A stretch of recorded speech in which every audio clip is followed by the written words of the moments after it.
Welcome to the Merri-Cast, the show that puts you on the fast track to business confidence. Over the years, I've very slowly realised the importance of personal branding, and my guest on the Merri-Cast this week explains it so much better than I ever could. She's Samba, a personal branding, leadership and visibility coach, and also an amazing entrepreneur and speaker. She's absolutely fantastic, and I think it's better that we just let her say it in her own words. So I started by asking her to tell me what she does. So I am a personal branding coach and a visibility coach. And I also define myself as a savvy entrepreneur. So I first created a language academy here in Paris. And before that, I have an extensive career in the press industry, in the music industry, in the likes of, Elle Magazine, Sony Music, and Warner Music, where I basically developed my passion for branding. So that's where everything started from that experience. I mean, that sounds like a great range of experiences that you've had. I mean, what did you pick up along the way in that sort of fantastic CV that you have? Yeah, so the press industry and the music industry are highly creative and also competitive sectors. So I really get this ability to come up with ideas and brainstorm great concept and idea in a very short period of time. And so I use that in my work, right? This ability to come up with ideas and really find the solution for my clients and help them to find the solution also. So how do you do that? Have you taken sort of various tips from or learned certain things from creative people that have helped you become more creative? Yeah, because obviously, when you are in business as an entrepreneur, you have to be creative anyway, right? Yeah. So this is how we function. If you're not creative, if you don't come up with idea, if you don't stretch yourself and try new stuff, then you're left behind. So, I mean, creativity is part of one of my values. I always create something, and I always make sure that I keep the fire burning with my clients. So I guess being creative is part of my DNA, really. Yeah, I mean, creativity is a fantastic thing to do. I mean, I guess it's how do you turn that creativity into something kind of concrete at the end of it? Because I can see already that you've been in so much of a creative line and creative sector. But are there things that you do to move from creativity to realizing these kind of big, bold ambitions? Do you have to have a sort of discipline to go with it? Yes, absolutely. I love this word discipline, actually. I feel like we don't have to be scared of this word. Discipline for me means that you have an idea, but then you are focused enough to execute this idea and make it a concrete project and make it real. And so obviously I had a background in marketing and communication. So this is part of my education. And so I use those skills that I've learned before at the university and in those marketing schools, and I combine them with my personal skills and my communication skills. And so I guess today I'm able to offer to my clients this sort of unique combination of branding skills and creative skills, but also personal and communication skills, and also the ability to listen a lot. Okay, listening, Yeah. incredibly important as a skill. Do you think most people are good listeners? I mean, if you're coaching people, a lot of people who say they're good listeners sometimes listen for what they want to hear. So how do you tell somebody who's perhaps not such a good listener that they need to improve their listening if perhaps they already think they are?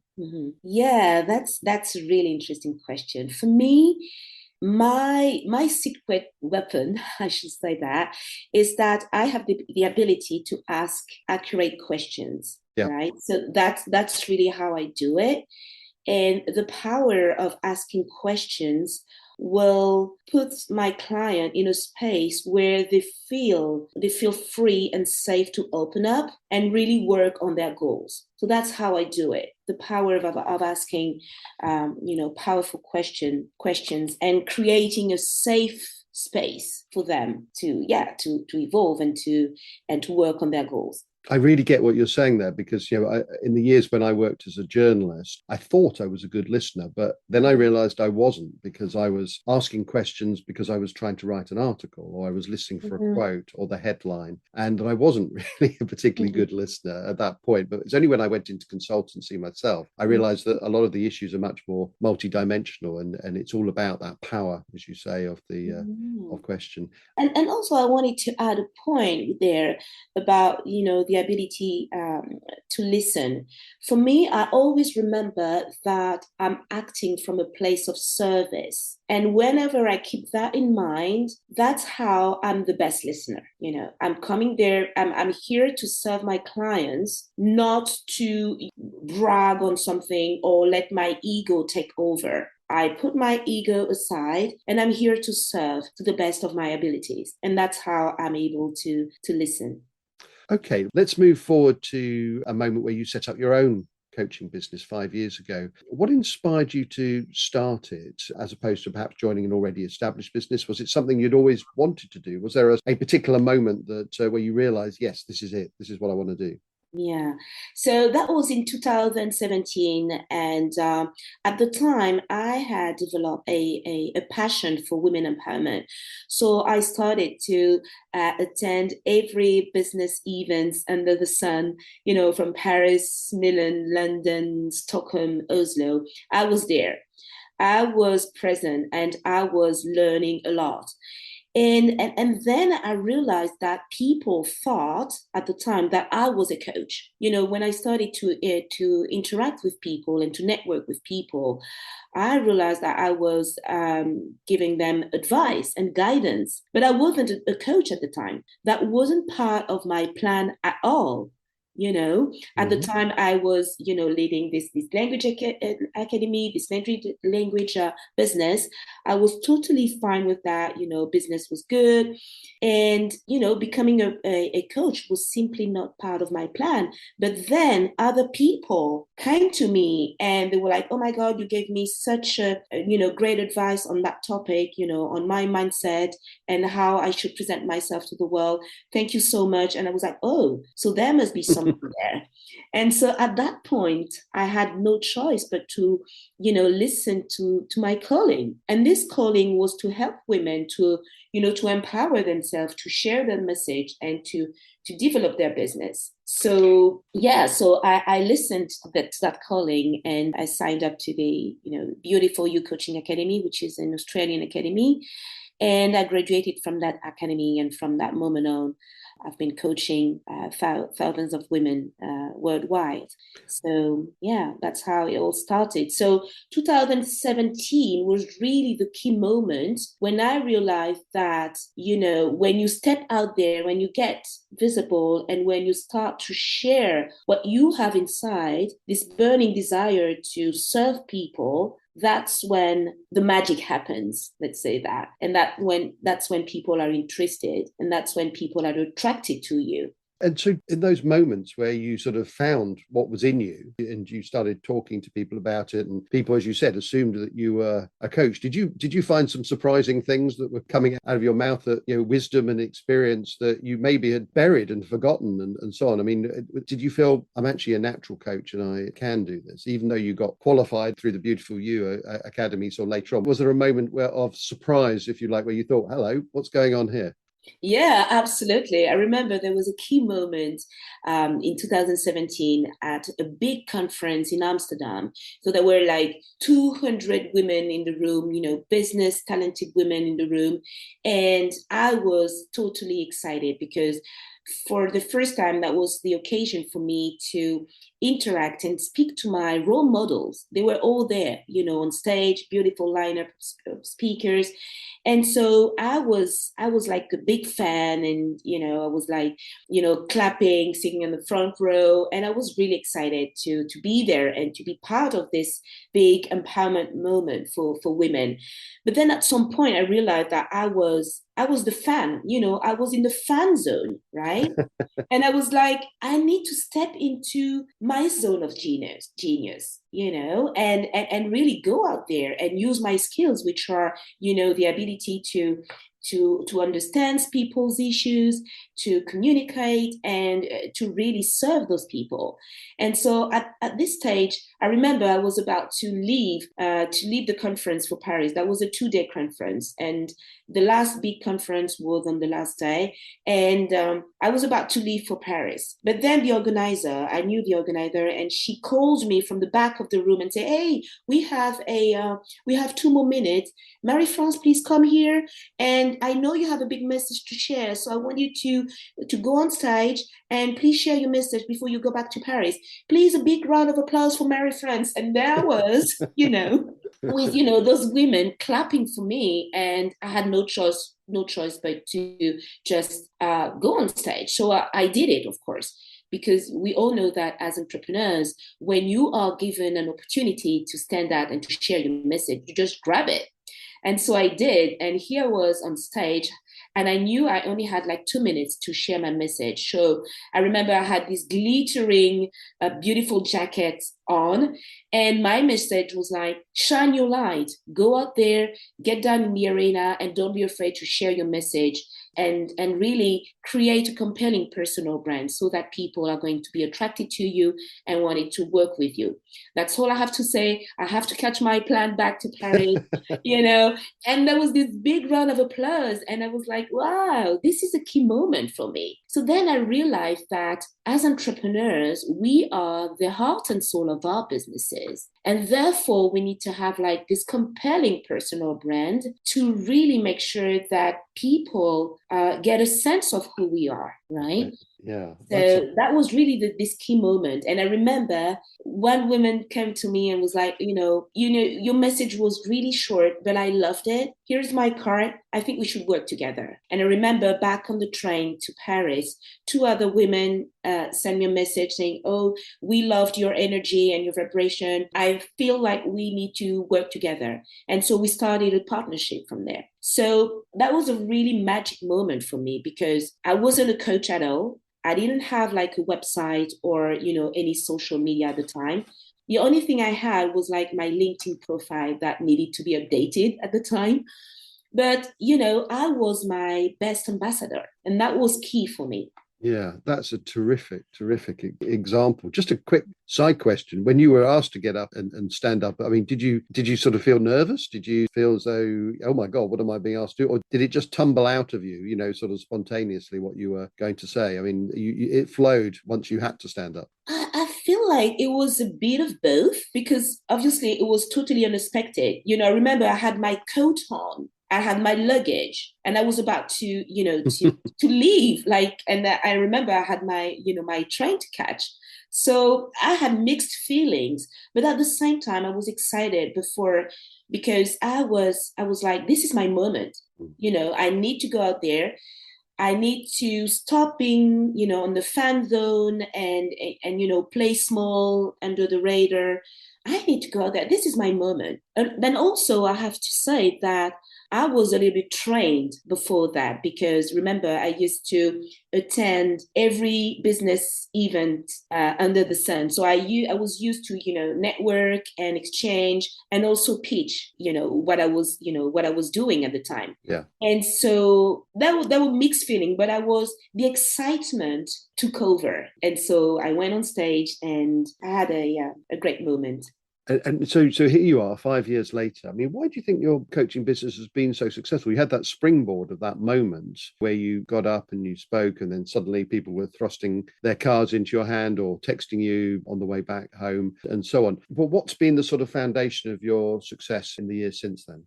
Oh, I believe that, first of all, I have this unshakable belief that I can help women entrepreneurs to transform their business and transform how they see themselves and how they show up in the world to grow their business. So that's my inner belief and unshakable belief that what I do is of quality and is of value.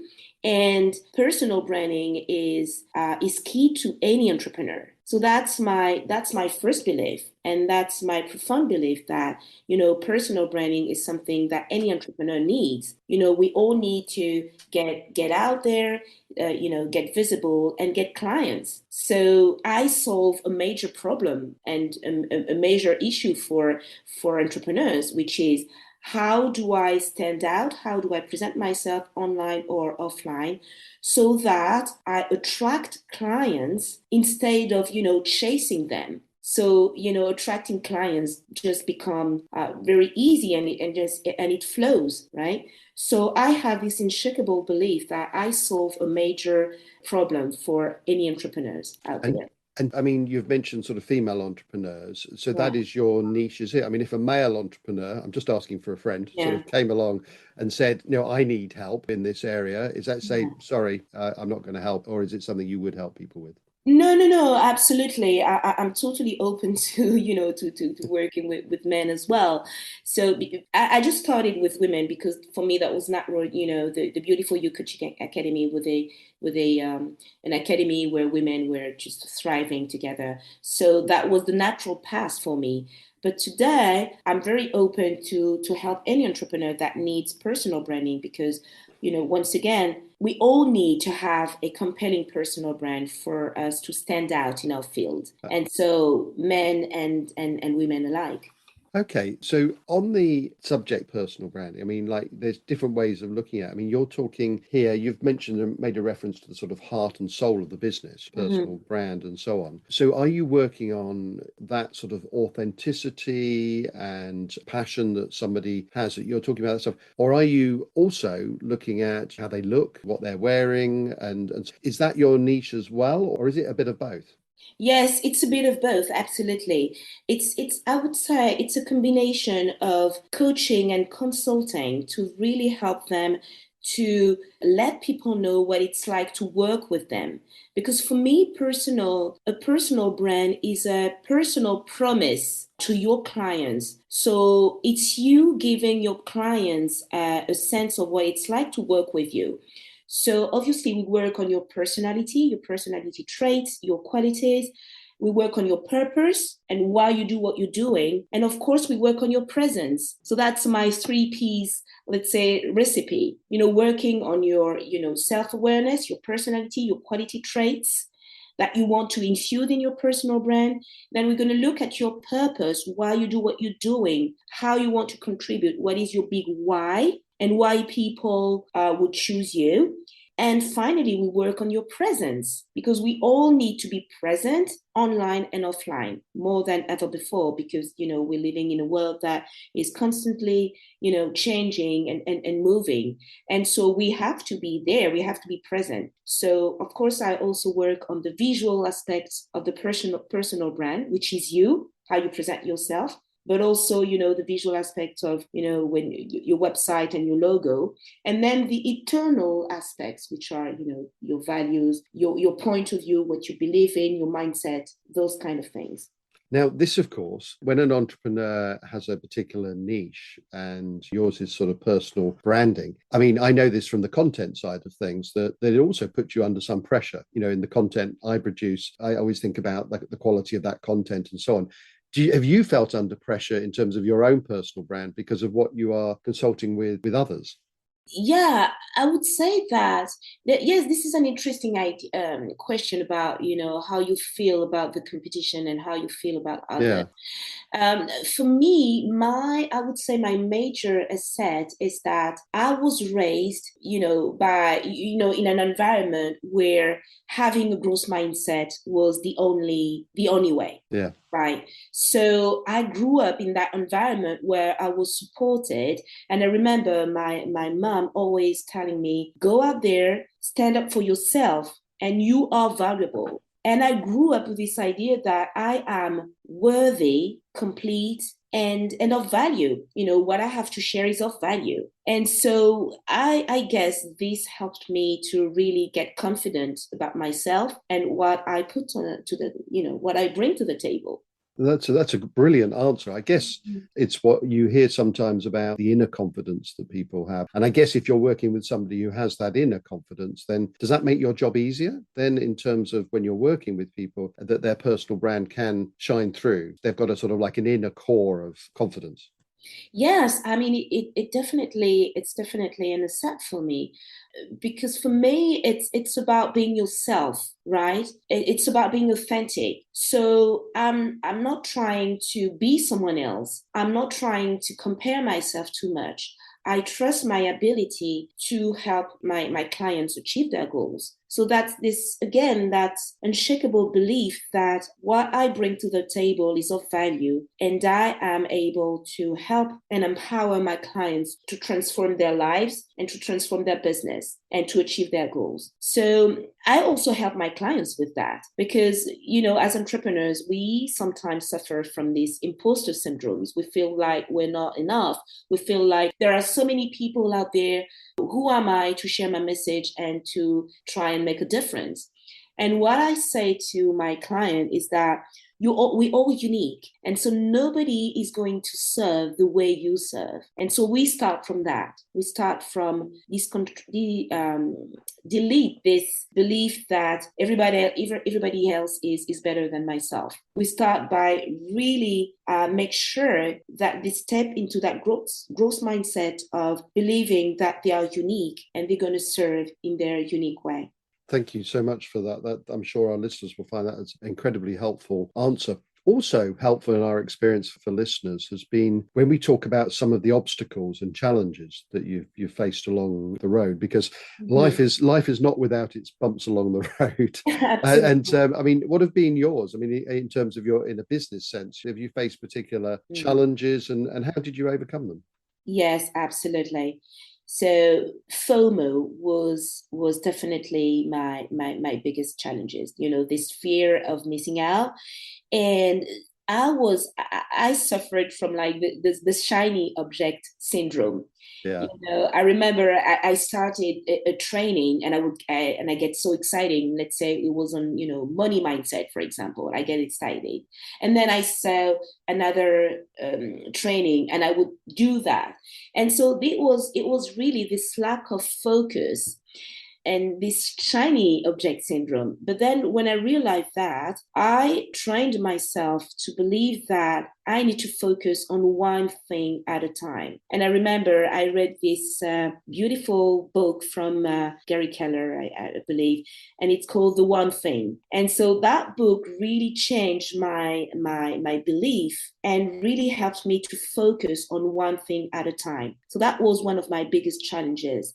And the other one was my mindset around money, right? And so I hired a coach myself to work on that and to really believe that I could ask for the value that I bring to the table. And so that was one of my biggest challenges. The money mindset, step into a growth money mindset, even though I had a growth mindset for myself, as a person and as a business owner.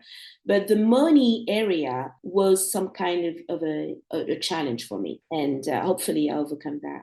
I think everybody can relate to the first of those things, and I definitely recommend the Gary Keller book. I mean, the second thing on the money side of things, was it that you were significantly undercharging yourself? Was somebody saying, why are you only charging this? You should be charging a lot more. Or was it a kind of feeling that if I charge too much, they're going to say no, and then I won't have the work? I mean, I'm just interested in the thought process in that, because I know a lot of people struggle with pricing and understanding their value. Yes, absolutely. That was a question of what do I bring to the table, and is it of value for people, and what is this value worth? How much do I get from that? And so I needed to be guided, and so I hired a coach at the time. We had this beautiful journey together where I understand that the value you bring to the table is going to serve and is going to help people achieve their goal and solve an urgent and a burning problem for them. So the moment I understood that selling is serving, then the money wasn't an issue anymore. So it's that matching up of the urgent and burning problem, as you said just now, that in terms of the service that you provide, and just intermeshing those two things, then the value kind of takes care of itself. Yes, absolutely. Because for me, I think like the starting point is that understand what your client is facing. It has to be a major problem that you want to solve. And once you understand that you have the ability to serve them. So of course you're gonna, look at your, abilities and your skills and your experience to do that. But once you have this unshakable belief that what you do is that you are selling your offer, and your offer are going to serve someone. You are helping someone to achieve their goals. And so once you understand that, then the money issue is not a problem, because then you know that you bring value to the table and you need to be paid for the value that you bring to that table. So of course it's a process, but for me really the starting point is to understand that somebody out there needs what you have to say and needs what you have to share, and your offer are going to help someone to reach their goals. And going back for a second to the Gary Keller book, The One Thing, I can totally relate to that thing around the shiny object syndrome that you were speaking about. I mean, it goes against a lot of what we're told, doesn't it? In terms of the multitasking, be busy, you could have several things on the go, and so on. I mean, what was it about that book that sort of made you think, yeah, actually, it's better to do one thing really well, and then a lot of those other things? I mean, it's about realizing what the important one thing is, rather than the many things that you could be doing at any moment in the day. Yeah, because at some point I just realized that multitasking wasn't for me. Like I remember, like I would start something and then I wouldn't go till the end, and then I jump to the other thing and jump to the other thing, and then I realized that the key for me was to really focus on one thing and not trying to get too much stuff done at the same time. And so I started to really focus on one thing at a time, and I got results from that. And so for me, I just realized that it was the key. It was the key to focus on one thing at a time. And also, I feel like there is also a question of ego somewhere, because when you feel like when you're a perfectionist, you're like, oh, I need to do this and I need to do it very, very well. So you are an extra planning. You are working and working, and you're not doing. You're thinking of the projects, and you're thinking about what you're going to do, but you're not taking action. That's another syndrome, like the perfectionism syndrome. And so you realize that when you focus on one thing and you start to really understand that multitasking is not going to help you along the way. I mean, I think that would be really interesting for a lot of our listeners who often feel under pressure in that respect to hear that, and I think probably a great reassurance for them. What are you up Yeah. to now, right at this moment? Is there anything that you're working on that you're obviously wanting to promote by, in terms of talking to me, or that you're particularly excited about? I mean, just tell us what's on the Merri-France to-do list right now. So right now, really focusing on events, online events, but also in-person events here in Paris. So I am creating some in-person events here in Paris, and I'm working on a huge transformative retreat in May for May next year. But right now, I have also special offers for people, because I realized I made a survey in my audience and in my community, and I realized that people need guidance and need to get clarity on their brand. Some people, suffered a lot from, the COVID era, and we're still in this era, right? And so many people try to, create their business, and they want to launch their business. They have these big ideas. They know they can serve. They know they can be of service, but they don't know where to start really, and they don't know how to stand out in a notion of other people that are doing what they're doing. So I'm offering brand clarity sessions right now. It's a 3-hour brand audit where we will examine the my 3 Ps formula. Look at who you are right now, what qualities you're using in your business right now, what is your purpose, how do you contribute, why you do what you're doing, and of course we're going to look at your presence and how you stand out in the world. So that's my 3-hour brand audit offer. And of course I have 2 other programs like my one-on-one exclusive personal brand mastery method and also an online group program which is coming up in November. And if people want to find out about any of those programs or want to get in touch with you, having heard what you've said, and I'm sure they will, what's the best way for them to do that? It's simply to send me a DM on LinkedIn. I use LinkedIn quite a lot, and I'm a huge fan of being direct and jump into a conversation right away to see if we're a good match and to see how I can support people on their journey to get more visible and to create a compelling personal brand that makes them stand out. Okay, well, for me, it's been a compelling message. So thank you so much for taking the time, Merri-France Samba. Thank you. Thank you for having me, Trevor. Well, I love the story about the spontaneous short speech that changed Merri-France's life and made her realise that her true calling was coaching.